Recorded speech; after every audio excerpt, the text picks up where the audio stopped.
Hey guys, welcome to Devbhoomi career point. तो एक बार फिर से आपका स्वागत है गाइस। देखिए, हमारी जो सीरीज चल रही है उत्तराखंड सामान्य अध्ययन वन लाइनर, उसका पार्ट 78 है और काफ़ी महत्वपूर्ण उत्तराखंड सामान्य ज्ञान के यूनिक आपको जी के वन लाइनर यहाँ पे मिलेंगे, जो कि आपके लिए महत्वपूर्ण है उत्तराखंड समूह गौ के समस्त परीक्षाओं और यूके पीसीएस प्रारंभिक परीक्षा के लिए। ठीक है, ये जो सीरीज मैंने शुरू की थी, आज इसमें 78 पार्ट तक हम पहुंच चुके हैं। जल्दी ही हम इसका शतक भी पूरा कर लेंगे और आप लोगों का सहयोग चाहिए और आप लोग ऐसे ही भरोसा बनाए रखें। साथ में जो अभी सहायक समीक्षा अधिकारी की पोस्ट आए हैं उत्तराखंड हाईकोर्ट में, उसके पहले पेपर और दूसरे पेपर के लिए भी महत्वपूर्ण ये उत्तराखंड वाली सामान्य अध्ययन की सीरीज है। क्योंकि देखिए, आजकल यूके ट्रिपल एस ने जैसे पैटर्न बदला है, वैसे ही यूके पीसीएस भी जल्दी ही पैटर्न चेंज करेगा।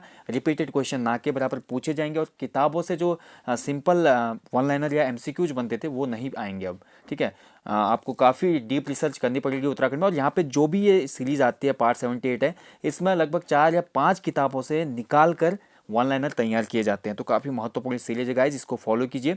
और इसके साथ साथ मैं आपको बताना चाहूँगा, you can follow me on Unacademy also. और अनअकैडमी पर देखिए मेरे वरियस कोर्स चल रहे हैं, तो आप मेरे को अनअकैडमी पर फॉलो कीजिए। इसका लिंक मैं डिस्क्रिप्शन बॉक्स में दे दूंगा। जैसा कि आप देख सकते हैं, यहाँ पे मेरे 4 कोर्सेज वहाँ पे पब्लिश हो चुके हैं। जल्दी ही अन्य कोर्स भी आपको देखने को मिलेंगे अनअकैडमी पर, जिसमें से देखिए उत्तराखंड की जनजातियाँ, सामान्य अध्ययन के महत्वपूर्ण प्रश्नोत्तर और उत्तराखंड वन लाइनर वहाँ पे भी चल रहा है। ठीक है, तो आज का ये वन लाइनर पार्ट 78 देखेंगे गाइस। पहले क्वेश्चन की तरफ बढ़ते हैं। किस व्यक्ति ने केदार स्मृति वन की शुरुआत की थी? तो उत्तराखंड राज्य में किस व्यक्ति ने केदार स्मृति वन की शुरुआत की? तो समझिए, जब केदारनाथ आपदा आई थी गाइस, उस केदारनाथ आपदा के बाद 31 मई 2015 को रामबाड़ा नामक प्लेस से, जो कि केदारनाथ आपदा में बिल्कुल ही ध्वस्त हो गया था, बिल्कुल ही विलुप्त हो गया था, तो इस रामबाड़ा से स्वामी चिदानंद मुनि महाराज ने वृक्षारोपण कर कर केदार स्मृति वन की शुरुआत की। ठीक है, ये एक वृक्षारोपण प्रोग्राम है केदार स्मृति वन। ठीक है, समझ पाए होंगे। नेक्स्ट देखिए, नैनीताल कैंटोनमेंट बोर्ड की स्थापना कब हुई थी? ठीक है, छावनी है वैसे तो यहाँ पे। नैनीताल छावनी की स्थापना कब की गई थी? तो जब नैनीताल की खोज हुई और उसके खोज के तुरंत बाद यहाँ पे एक छावनी स्थापित की गई। ठीक है, तो 1841 में नैनीताल छावनी की स्थापना हुई थी। आज आपको ज़्यादातर जो क्वेश्चन यहाँ पे मिलेंगे वो फैक्ट वाले क्वेश्चन मिलेंगे, वो डेट और ईयर वाले क्वेश्चन मिलेंगे, जो उत्तराखंड में विभिन्न इकाइयाँ हैं उनसे संबंधित। ठीक है, अब नेक्स्ट देखिए, मसूरी में लंढौर छावनी की स्थापना कब हुई थी? तो देखिए, जब मसूरी शहर या मसूरी हिल स्टेशन की स्थापना की अंग्रेजों ने, तो वहाँ का सबसे पहला या प्राचीन बाजार था लंढौर बाजार। तो लंढौर बाजार में ही उन्होंने एक छावनी स्थापित की थी। वॉलंटियर कोर इस छावनी का नाम था और इसकी स्थापना हुई थी सन 1836 में। नेक्स्ट देखिए, राज्य में वंदे मातरम योजना कब प्रारंभ हुई थी? तो देखिए, वंदे मातरम योजना का संबंध है गर्भवती महिलाओं के उपचार से। ठीक है, उनको निःशुल्क उपचार प्रोवाइड करवाना ही इस योजना का मेन उद्देश्य है। और राज्य में वंदे मातरम योजना शुरू हुई थी 9 फरवरी 2004 से। नेक्स्ट देखिए, खीराकोट पर्यावरण आंदोलन का नेतृत्व किसने किया था? ठीक है, तो खीराकोट जो पर्यावरण आंदोलन था, इसका नेतृत्व किया था सुश्री राधा भट्ट जी ने। ठीक है, ध्यान रखेंगे, काफ़ी जगह पे इनका नाम चर्चित है। काफ़ी एक एक्टिव ये सामाजिक कार्यकर्ता थी अपने टाइम की। इनका जन्म हुआ था 1934 अल्मोड़ा में। आजकल जन्मतिथि पूछ लेता है यूके ट्रिपल एस सी, तो आपको याद करनी चाहिए जन्मतिथि और प्लेस। नेक्स्ट देखिए, राज्य में पशुचारकों द्वारा गाए जाने वाले मुख्य गीत कौन से हैं? तो पशु चारक, खासकर जो भेड़ पालक होते हैं, वो जो नए चरवाहे आएंगे, न्यू जनरेशन आएगी, उनको सीख देने के पर्पज से, उनको टीच करने के पर्पज से, उनको लर्न कराने के पर्पज से एक गीत गाते हैं जिनको चूरा गीत कहा जाता है। ठीक है, ये मुख्यतः पशु चारकों के द्वारा ही गाए जाते हैं फॉर गाइडेंस, किसके? नई जनरेशन के लिए। ठीक है, चूरा गीत। अगला देखिए, Uttarakhand state seed certification authority की स्थापना कब हुई थी? ठीक है, तो राज्य बीज प्रमाण प्राधिकरण बोल सकते हैं इसको। ठीक है, हिंदी में अगर बोलो, उत्तराखंड राज्य बीज प्रमाण प्राधिकरण।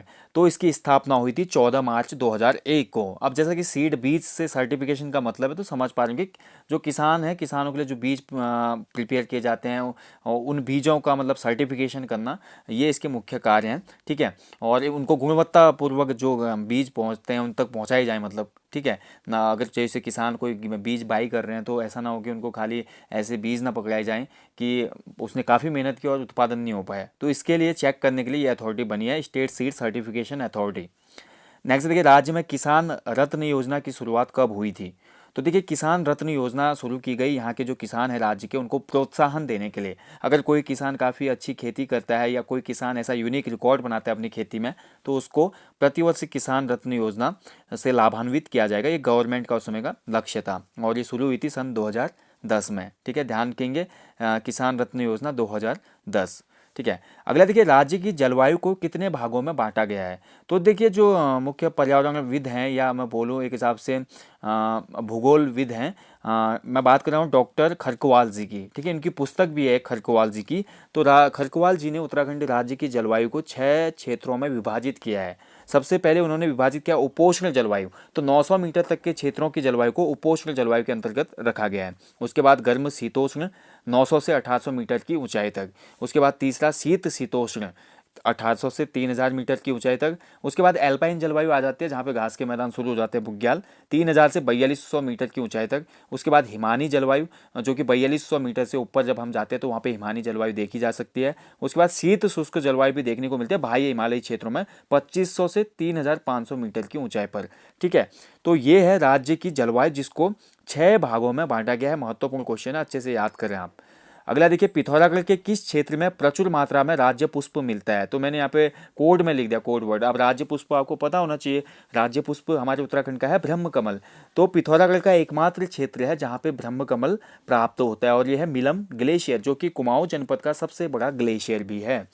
अगला देखिए राज्य वृक्ष बुनास को कश्मीर में किस नाम से जाना जाता है। तो हमारे राज्य का जो राज्य वृक्ष है बुनास, ठीक है, रोडोडेंड्रॉन अर्बोरियम इसका वैज्ञानिक नाम है और इसको कश्मीर में आर्डवाल के नाम से जाना जाता है। नेक्स्ट देखिए भोटिया जनजाति में प्रचलित धुआंकर प्रथा क्या थी। ठीक है, ये महत्वपूर्ण क्वेश्चन है। देखिए यह धुआंकर क्या था।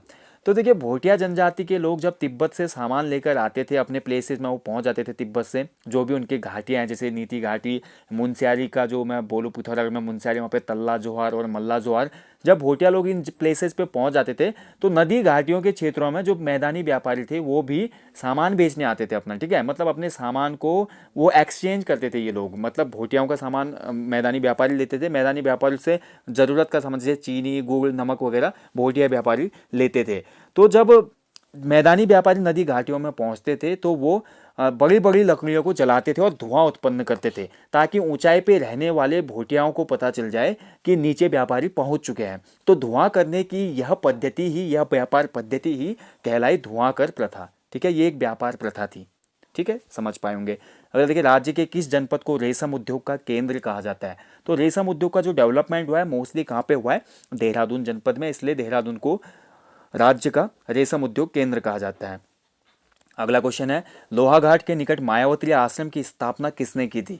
तो मायावती आश्रम ये सिचुएटेड इन लोहाघाट एंड इसको स्टेबल किया था स्वामी विवेकानंद ने। ठीक है, नेक्स्ट देखिए उत्तराखंड समग्र ज्ञान कोश किसकी रचना है। तो देखिए उत्तराखंड समग्र ज्ञान कोश एक काफ़ी महत्वपूर्ण पुस्तक है उत्तराखंड के सभी एस्पिरेंट्स के लिए, आपने लेनी चाहिए। मैं आपको सजेस्ट करता हूँ कि आप प्लीज़ ये पुस्तक लीजिएगा, उत्तराखंड समग्र ज्ञान कोश। इसमें संपूर्ण आपको परीक्षा वाले की तरह उत्तराखंड के सभी टॉपिक प्रोवाइड हो जाएंगे और ये पुस्तक लिखी है डॉक्टर राजेंद्र प्रसाद बलोदी जी ने। ठीक है, डॉक्टर राजेंद्र प्रसाद बलोदी जी ने।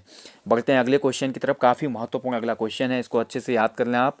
कत्यूरी शासन काल में प्रशासनिक भवन हेतु प्रयुक्त शब्द क्या था। तो जो प्रशासनिक भवन था कत्यूरी शासन काल में, जैसे आपके जनपद क्षेत्रों में विकास भवन होते हैं या आपका मजिस्ट्रेट भवन होता है, ठीक है, ऐसे ही कत्यूरी जो शासन काल था उस समय जो एडमिनिस्ट्रेशन वहाँ पे भवन था उसको क्या बोला जाता था, उसके लिए यूज होता था थर्प शब्द। ठीक है, सीधे सीधे क्वेश्चन बन जाएगा कि कत्यूरी शासन काल में थर्प क्या था। तो थर्प क्या था, प्रशासनिक भवन था वो। किस वर्ष चंद्रसिंह गढ़वाली पर डाक टिकट जारी किया गया था। तो पेशावर कांड के नायक कहे जाते हैं चंद्रसिंह भंडारी, जिनको बाद में गढ़वाली की उपाधि मिली, और इन पर भारत सरकार ने एक डाक टिकट जारी किया था और ये वर्ष था 1994 और इन पर 1 रुपये का डाक टिकट जारी किया गया 94 में। नेक्स्ट है देखिए टमटा सुधार सभा 1905 की स्थापना किसने की थी। तो टमटा सुधार सभा 1905 में इसको स्थापित किया मुंशी हरिप्रसाद टमटा ने। ठीक है, तो जो समाज का निम्न वर्ग था उनको एक स्थान दिलाने के लिए, और गढ़वाल में जैसा कि उस समय 1905 के दौर की मैं बात करूं तो एक से एक जातीय सभा बन रही थी, जैसे सरोला सभा, ब्राह्मण सभा, क्षत्रिय सभा। इनको देखते हुए ये आपस में ही उलझ रहे थे, तो दलितों का उत्थान कौन करे भला, इसलिए दलितों के उत्थान उत्थान के लिए मुंशी हरिप्रसाद टमटा जी ने टमटा सुधार सभा स्थापित की 1905 में। ठीक है, महत्वपूर्ण क्वेश्चन है। नेक्स्ट देखिए, हंस पत्रिका में किसने पेशावर कांड का उल्लेख किया था? ये भी सबसे महत्वपूर्ण पॉइंट है आज का। देखिए, हंस पत्रिका, इसमें लेख लिखते थे मुंशी प्रेमचंद जी। ठीक है, तो मुंशी प्रेमचंद जो कि भारत के एक महान साहित्यकार के रूप में जाने जाते हैं, इन्होंने अपने 30 जुलाई 1930 के अंक में पेशावर कांड का उल्लेख किया। उन्होंने एक मतलब जो उनकी लेखन शैली थी मुंशी प्रेमचंद की, अपनी लेखन शैली में ही उन्होंने पेशावर कांड को पूरा वर्णित किया हंस पत्रिका में। ठीक है, डेट थी 30 जुलाई 1930। पेशावर कांड उससे पहले ही घटित हो चुका था, अप्रैल 1930 में। ठीक है, अगला देखिए, राज्य के किस क्रांतिकारी का संबंध मद्रास बम कांड से था? तो मद्रास बम कांड हुआ था 1933 में, और राज्य का एक क्रांतिकारी इसमें संलग्न था। इनका नाम था इंद्र सिंह। ठीक है, महत्वपूर्ण है ये भी। किस वर्ष राज्य में अछूत शिल्पकार सम्मेलन आयोजित हुआ? ठीक है, तो सेम जैसा कि अभी देखिए राइट्स नहीं मिल पा रहे थे उस समय दलित वर्ग को, यहाँ पे टोला पालकी वाला उनके साथ भेदभाव था। इसके अलावा अन्य काफ़ी भेदभाव उनके साथ किए जाते थे। इसको देखते हुए अछूत शिल्पकार सम्मेलन आयोजित हुआ गढ़वाल में, और ये वर्ष था 1925। ठीक है, महत्वपूर्ण है ये भी। उत्तराखंड में स्थित दो महत्वपूर्ण सूर्य मंदिर कौन से हैं? तो देखिए, कटारमल सूर्य मंदिर आपने बार बार सुना है, लेकिन इसके अलावा उत्तराखंड में एक और सूर्य मंदिर है जो कि काफ़ी महत्वपूर्ण है और काफ़ी प्रसिद्ध भी है। इसका नाम है पलेठी सूर्य मंदिर, और इसकी लोकेशन है टिहरी गढ़वाल में। ठीक है, तो दो सूर्य मंदिर काफ़ी फेमस हैं उत्तराखंड में, जैसा कि बता चुका हूँ मैं आपको, एक कटारमल अल्मोड़ा और दूसरा पलेठी सूर्य मंदिर टिहरी गढ़वाल। नेक्स्ट देखिए, Gaddis of Himalaya and nomads of Himalaya किसकी रचना है? तो गद्दीज आपको पता है एक जनजाति है गद्दीज। ठीक है, और नोमेड्स ऑफ हिमालय, ये दोनों रचनाएं लिखी हैं डॉक्टर श्याम सिंह ने। ठीक है, इनकी रचना है Gaddis of Himalaya and nomads of Himalaya. राज्य के किस खिलाड़ी को चाइना बॉल के नाम से जाना जाता है? तो ये भी महत्वपूर्ण क्वेश्चन है। वैसे चाइना बॉल जो शब्द का यूज होता है वो क्रिकेट में होता है। ठीक है, क्रिकेट में इजाद की गई स्पिन का एक वर्जन है चाइना बॉल। ठीक है, जैसे हमारे मैं बोलूँ इंडियन क्रिकेट टीम के एक प्लेयर हैं China man bowler Kuldeep Yadav. ठीक है, और एक फुटबॉल प्लेयर भी है उत्तराखंड में जिसको चाइना मैन के नाम से जाना जाता है। ठीक है, चाइना बॉल के नाम से, इनका नाम है राम बहादुर छेत्री। ठीक है, ये भी महत्वपूर्ण है। राम बहादुर छेत्री चाइना बॉल के नाम से फेमस है, फुटबॉलर हैं उत्तराखंड से। अगला देखिए, कोटद्वार पौड़ी गढ़वाल के बीच पहली GMOU बस कब चली थी? ये महत्वपूर्ण क्वेश्चन है। देखिए, कोटद्वार पौड़ी के बीच सड़क निर्माण कार्य शुरू हो गया था 1939 से, और पूरा भी हो गया था काम, लेकिन जो इनके बीच में परिवहन था इसमें थोड़ा टाइम लग गया। ठीक है, उससे पूर्व ही GMOU की स्थापना हो चुकी थी, Kumaon Motors honours union, KMOU। ठीक है, सबसे पहले तो इसके बारे में जानिए। इसकी स्थापना हुई थी 1939 में। ठीक है, इसकी स्थापना हुई थी 1939 में रामनगर में। और GMOU Garhwal Motors honours union, GMOU की स्थापना हुई थी 1941 में, और ये अपना ट्रांसपोर्ट और जगहों पे संचालित कर रहे थे। लेकिन कोटद्वार और पौड़ी के बीच पहली बस चली थी GMOU की 22 फरवरी 1944 को। ये महत्वपूर्ण और ऐतिहासिक डेट है क्योंकि पहली बार यहाँ पे लोगों ने बस देखा था 22 फरवरी 1944 को। नेक्स्ट देखिए, गढ़वाल संभाग से डिप्टी कलेक्टर बनने वाले पहले व्यक्ति कौन थे? तो कौन सा गढ़वाली व्यक्ति थे जो डिप्टी कलेक्टर बने पहले? ठीक है, तो डिप्टी कलेक्टर मतलब SDM की बात कर रहा हूँ मैं। ठीक है, SDM भी बोल सकते हैं, और काफ़ी एक महत्वपूर्ण पद होता है। DM के बाद जो तहसीलें होती है, तहसील का प्रमुख होता है SDM या डिप्टी कलेक्टर, और ज़िले में भी अगर DM कार्य पे नहीं है तो प्रभारी होता है SDM, ध्यान रखेंगे, और अपर जिला अधिकारी भी होते हैं वैसे तो। ठीक है, तो गढ़वाल संभाग से पहले डिप्टी कलेक्टर बनने वाले या पहले SDM बनने वाले व्यक्ति थे पंडित गोविंद प्रसाद घेड़ियाल जी। नेक्स्ट देखिए, राज्य में पहली बार महामहोपाध्याय की उपाध्याय किसे दी गई? ठीक है, ये भी महत्वपूर्ण क्वेश्चन है। तो राज्य में पहली बार महामहोपाध्याय की उपाधि किसे दी गई थी? पंडित महंत हरि शर्मा मुनि जी को। ठीक है, पंडित महंत हरि शर्मा मुनि जी, जिनको हम जानते हैं महामहोपाध्याय के नाम से। राज्य के किस व्यक्ति का संबंध सैलून बम कांड से जुड़ा था? ठीक है, तो ये भी महत्वपूर्ण क्वेश्चन है, सैलून बम कांड। ठीक है, तो सबसे पहले देखिए, राज्य के जो क्रांतिकारी है भवानी सिंह रावत, इनको हम जानते हैं गाड़ोदिया स्टोर डकैती की थी जो इन्होंने। ठीक है, इसके साथ साथ ये सैलून बम कांड में भी शामिल थे चंद्रशेखर आज़ाद के साथ, काफ़ी कम जगहों पे ये बताया गया है। ठीक है, हुआ क्या था, जब 1930 में 31 में उसको फांसी दी गई, किसको? हमारे जो महान क्रांतिकारी थे भगत सिंह को। तो उनकी फांसी से ये लोग काफ़ी खिन्न हो गए थे, चंद्रशेखर आज़ाद हो गए, भवानी सिंह रावत हो गए, क्योंकि चंद्रशेखर आज़ाद के एक परम मित्र थे भवानी सिंह रावत। ठीक है, तो हमारे शहीद भगत सिंह जी को मृत्युदंड दिया गया, फांसी पे चढ़ाया गया। तो इस घटना से इतना गुस्सा हुए ये लोग कि 1931 में जो तत्कालीन वायसराय था भारत का, लॉर्ड इरविन, तो लॉर्ड इरविन चांदनी चौक स्थित एक सैलून में जाता था अपने सेविंग वगैरह करने, हेयर कटिंग करवाने, ठीक है। तो इन्होंने उस सैलून पर ही बम फेंक दिया, जो कि बाद में फेमस हो गया सैलून बम कांड के नाम से, ठीक है। तो लॉर्ड इरविन उसमें बच गया, क्योंकि वो वहाँ पे था ही नहीं, लॉर्ड इरविन बच गया और ये वहाँ से भागने में भी कामयाब हो गए, ठीक है। तो इसलिए भवानी सिंह रावत को हम जानते हैं सैलून बम कांड में भी, और इसके साथ साथ गाड़ोदिया स्टोर बैंक डकैती की थी उसमें भी। दुगड्डा का जो प्रमुख क्रांतिकारी था वो भवानी सिंह रावत जी ही थे। चंद्रशेखर आजाद के परम मित्र कौन थे? भवानी सिंह रावत ही थे, ठीक है। अब इतने बड़े क्रांतिकारी थे तो इनके बारे में कुछ पॉइंट जानना जरूरी हो जाता है, जैसे इनका डेट ऑफ बर्थ। तो इनका जन्म हुआ था 15 दिसंबर 1912 में, 15 दिसंबर 1912। जन्म स्थान ग्राम नाथपुर, पौड़ी गढ़वाल, ग्राम नाथपुर, पौड़ी गढ़वाल, ठीक है गाइज। तो सैलून बम कांड याद रखना आपने, भवानी सिंह रावत। सो गाइज ये था उत्तराखंड सामान्य अध्ययन वन लाइनर पार्ट 78। इसमें भी डिस्कस किया हमने सामान्य अध्ययन के कुछ महत्वपूर्ण प्रश्न।